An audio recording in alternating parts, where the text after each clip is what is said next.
सोच है केवल, वो आपको मिटा सिर्फ एक क्षण में सकता है। बस उसे सोचना है कि ये सब मेरी सोच है, आप सब खत्म हो जाएंगे। पर वो इतना डीप मेडिटेशन करना जानता है कि वो आपको सोचे जा रहा है, सोचे जा रहा है। वो अपनी सोच में डूबा हुआ है, बस सोचे जा रहा है, आपका कैरेक्टर लिखे जा रहा है।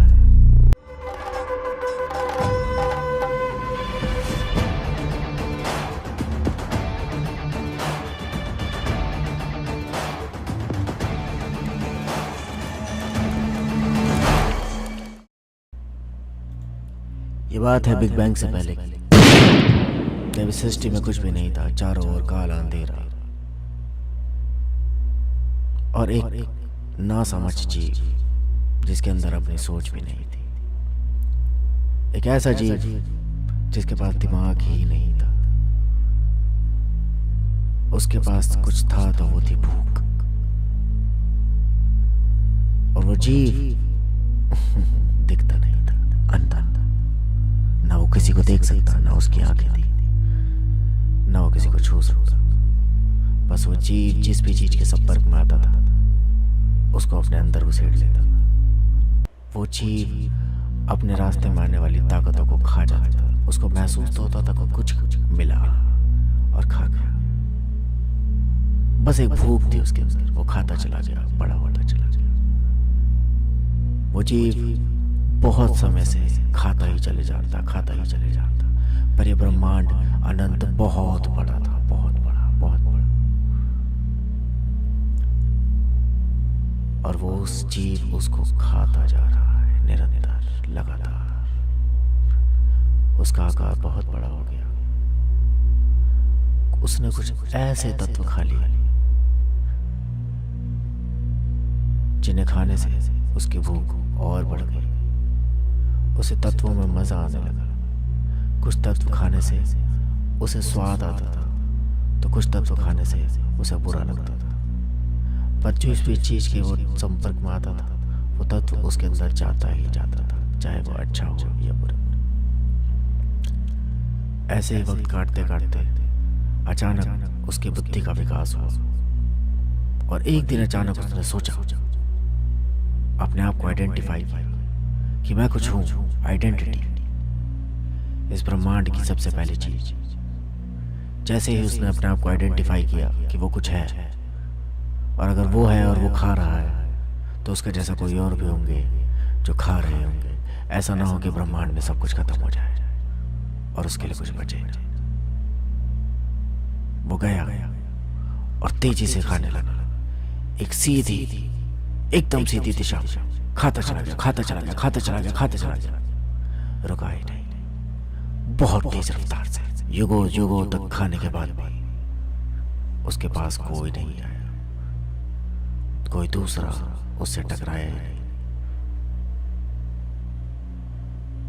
उसने सोचा कि मैं इतने समय से चलता आ रहा हूं और मुझे कोई मिला ही नहीं। ऐसा तो नहीं मैं गलत दिशा में जा रहा हूं। और जहां से मैंने चलना शुरू किया था वहां मेरे जैसे और भी हो। शायद मैं भटक गया, मुझे वापस जाना चाहिए। वो वापस जाता है, वैसे ही उसी नाक की सीधे, उसी दिशा में उल्टा चले जाता है, जाता रहता है, जाता रहता है, जाता रहता है, जाता रहता है। उस दिशा में भी उसे कोई नहीं मिलता। दोनों दिशाएं एकदम खाली। उसके अगर हाथ कुछ आता है तो वो है निराशा। वो निराश हो जाता है, कोई आस नहीं, खाली ब्रह्मांड में घूमता हुआ, उदासी के साथ, एक टूटा हुआ, लाचार, बेसहारा, कोई एक जीव भी नहीं उसके जैसा कोई। वो अंदर अंदर घुटने लगता है, पर वो हार नहीं मानता। वो सोचता है कि मैं कहीं से तो आया हूँगा, कोई तो होगा मेरा जन्मदाता, कोई तो होगा जिसने मुझे पैदा किया होगा। मुझे उसे ढूंढना ही होगा, मुझे याद करना होगा मैं इस सृष्टि में कब आया। मुझे ध्यान लगाना होगा, मुझे अपने मन मस्तिष्क में याद करना होगा कि मेरी शुरुआत कब। वो खुद के अंदर ध्यान लगाता है और याद करता है कि वो कहाँ कहाँ से गुजरा, कहाँ कहाँ गया, वो शुरू में कैसा था और याद करता चले आता है। वो अपने ध्यान में केंद्रित खुद को देख रहा होता है, छोटा होता रहता है, छोटा होता रहता है, छोटा होता रहता है। अपने अंदर से एक एक करके खाई हुई चीज़ों को बाहर निकालता है और अपने आप को छोटा करता है। अपने अतीत में जाने की कोशिश करता है, देखता है कि वो क्या था। वो देखता है कि जैसे जैसे वो एलिमेंट्स अपने अंदर से बाहर निकालता है, उस एलिमेंट को खाने से पहले मैं ऐसा था, उसको खाने से पहले मैं ऐसा था। जैसे जैसे वो एक एक करके सारे तत्व बाहर निकाल देता है, वो साकार में बहुत छोटा हो जाता है। और वो इतना छोटा हो जाता है कि एकदम सूक्ष्म जीव। और उसके बाद एक वक्त आता है कि जब वो एकदम ना समझता, बस खाया जा रहा था, खाया जा रहा था, डायनासोर के बाद, जिसके पास कोई दिमाग नहीं, जो भी रास्ते में मिल रहा है बस खाया जा रहा है। और उस सोच से पहले, अपनी आइडेंटिटी से पहले का उसे तो कुछ याद भी नहीं कि वो कब से था, कितने करोड़ खरबों वर्षों से वो ऐसे ही खाया जा रहा था, उसे याद नहीं। जब खरबों वर्षों तक उसने तपस्या करी तो उसने जाना कि वो अपने आप को दो जगह देख पा रहा था। एक जहां वो बैठा है अपने आप को रोक के और निरंतर अपनी भूख की वजह से खाया जा रहा है, अपने शरीर को बढ़ाया जा रहा है। और दूसरा अपने मन के अंदर, जहां वो देख रहा है अपनी शुरुआत। जैसे कि आप भी करते हैं, आप इंसान अपने आप को दो चीज़ों में डिवाइड कर लेते हैं, दो लोगों को, अपने अनकॉन्शियस और कॉन्शियस ब्रेन के जरिए। आप इंसान जो भी काम नियमित रूप से करते हैं, उस काम में इतने परफेक्ट हो जाते हैं कि आप उसके अलावा अपने दिमाग में खो जाते हैं। जैसे कि एक ड्राइवर, अगर उसे गाड़ी चलाने बहुत अच्छे से आती है और वो अपने रेगुलर रूट पे जा रहा है जहाँ की आदत है उसे जाने की, तो बस वो गाड़ी चलाता रहता है खोया हुआ और अपनी यादों में बाकी चीज़ें सोचता रहता है, बाकी काम अपनी यादों में निपटाते रहता है। वैसे तो क्या वो काम निपटाने वाला एक इंसान होता है? नहीं। जो आप इसी से अनकॉन्शियस और कॉन्शियस ब्रेन बताते हैं, दरअसल वो आपकी दो अलग अलग पर्सनैलिटियाँ हैं, दो अलग इंसान हैं आपके अंदर। आपके शरीर में टोटल कितने इंसान हैं, इसके बारे में बाद में डिस्कस करेंगे। तो हम बात करते हैं सृष्टि की शुरुआत की। उन्होंने जाना कि वो दो हैं, एक जो निरंतर आगे अपना कार्य किए जा रहा है, खाया जा रहा है, दूसरा जो अंदर है खुद को देखे जा रहा है। उन्होंने अपने आप को एक से दो में डिवाइड कर लिया। उसके बाद उन्होंने जाना कि हम दो नहीं तीन हैं। एक वहाँ बैठा भी तो है, रुका भी तो हुआ है, जो हम दोनों पे एक साथ नज़र रख सकता है। जब आप अपने कॉन्शियस ब्रेन पे नज़र रखते हैं तब आप वहीं पे आ जाते हैं जो आप काम कर रहे हैं। जब आप अपने अनकॉन्शियस ब्रेन पे नज़र रखते हैं तो आप वहाँ पहुँच जाते हैं जहाँ पे आप दूसरा काम अपने मन में कर रहे थे। आप दोनों को कंट्रोल करते हैं। जैसी कोई ऐसी स्थिति आती है कि आपको अपने कॉन्शियस ब्रेन के पास आना पड़ता है तो आप कॉन्शियस ब्रेन के पास आ जाते हैं, और जब अनकॉन्शियस के पास जाना होता है तो आप अनकॉन्शियस के पास चले जाते हैं। तो ये काम करने के लिए कोई तीसरा तो जरूर होगा। तब अल्लाह को पता लगा कि वो दो नहीं तीन हो गए। इस यूनिवर्स ने जाना कि यहाँ एक नहीं, दो नहीं, तीन लोग हैं।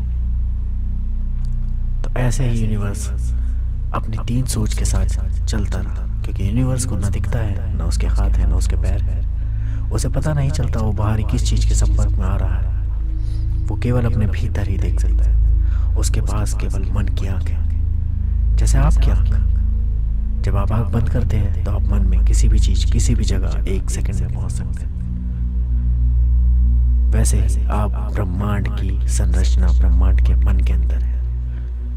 ब्रह्मांड की सोच है केवल, वो आपको मिटा सिर्फ एक क्षण में सकता है। बस उसे सोचना है कि ये सब मेरी सोच है, आप सब खत्म हो जाएंगे।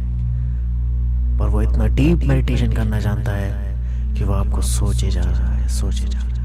वो अपनी सोच में डूबा हुआ है, बस सोचे जा रहा है, आपका कैरेक्टर लिखे जा रहा है। वो एक खरख नहीं, पता नहीं कितने तरीकों से सोच सकता है।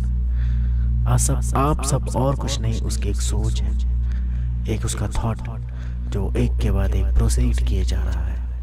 अपनी ही लिखी हुई कहानियों को एक खरब तरीकों से लिख रहा है इसी धरती पे। ऐसे ही तमाम प्लेनेट हैं जहाँ पे वो अपनी अपनी सोचों को लिख रहा है, जिसके बारे में मैं आपको बताऊंगा।